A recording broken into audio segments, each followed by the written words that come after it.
Officer, it is actually follow-up to your question, Mr. Presiding Officer. Under Joint Circular 2015 number 1, the SDO is mandated to disburse the funds directly, hindi ba?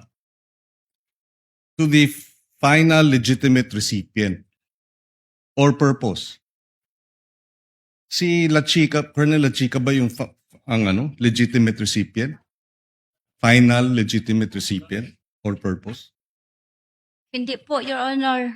Mhm. Kaya, ibig sabihin, dapat doon ang magdi-disburse na SDO, kayo po yun, kayo dapat, hindi po ba ang magbibigay doon sa mga tatanggap tulad ng, yun na nga, yung mga may alias. Pero ang sinasabi nyo, ang defense po ninyo is dahil confidential in nature at wala kayong access to wala kayong security clearance, hindi na nyo pwedeng pakialaman bilang SDO yung mga ginastos sa mga confidential activities. Parang ganun po sinasabi nyo, no?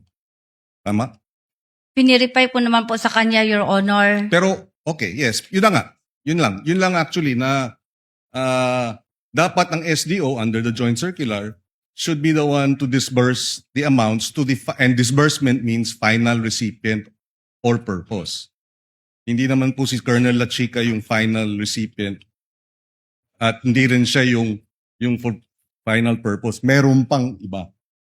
But, yung depensa po ninyo, kaya kayo pinwera ni Colonel La Chica dahil ito confidential activities, wala kayong security clearance kaya hindi kayo dapat nangengelam or hindi nyo na kailangan alamin pa kung paano ginagastos ito. Basta merong sinasabi nga ninyong liquidation and supporting documents. Meron po siyang sinasubmit sa akin, Your Honor.